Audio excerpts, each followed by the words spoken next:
Hey everybody, Scott Bowles here. I just wanted to do a real quick video. Today I worked on a buddy of mine's 2000 Sportster 883. It's an XL hugger, I believe. He wanted to get rid of his turn signals, which are right here, and install a license plate side mount with just a brake light. He had he was having problems with his turn signals. I think with these slam shocks, I'm pretty sure the wiring harness was getting underneath the fender was getting chewed up because it kept shorting out and blowing the accessory fuse.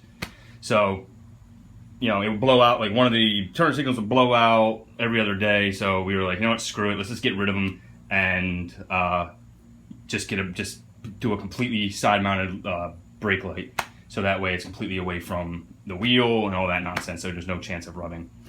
And, you know, obviously you have brand new wiring and everything like that. So I just want to show you, do a quick video and show you which wires to use, obviously for your just your brake light.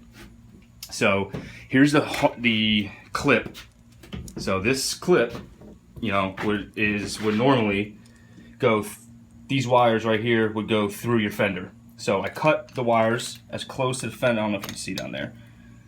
Right, and it's kind of down below this little thing right here, this little gray thing right here. It's kind of hard to see, but I cut the wires as close to the fender as possible, so I had a little bit of length. All right, so you know, something to work with.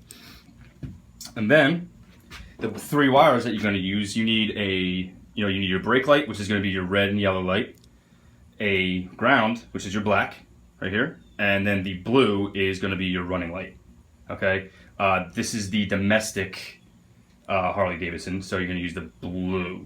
I think if it's the HDI, which is Harley Davidson International, you would use this orange and white one, but since we're here in the States, we're going to use this blue one. So that's how it works, all right? Not sure why it's on both, but hey, whatever. So I already tested it on the wiring here. I already checked to make sure everything lit up and everything was good.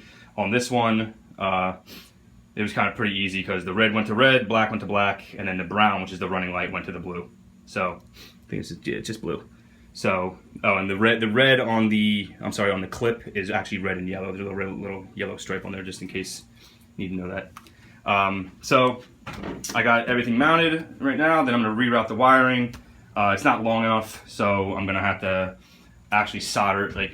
I'm actually going to have to solder it in. So instead of what you could do if you really wanted to is get the little metal clips that actually go into this harness here, this little clip, and replace those if you really wanted to. But since I have to solder anyway, I'll probably just keep these on. That way I don't have to redo it anyway. You have to solder a point anyway.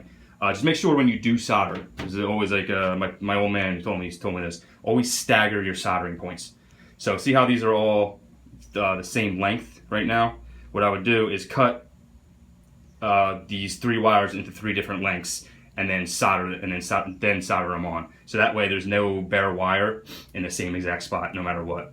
You're still going to use heat shrink wrap, but if the heat shrink does fail or rip or anything like that, you know that instead of the wiring hitting another bare wire, it's actually going to hit a coating.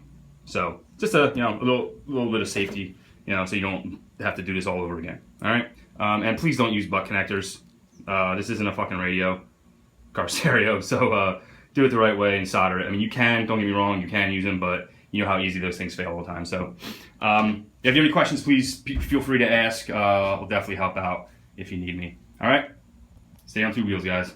Peace.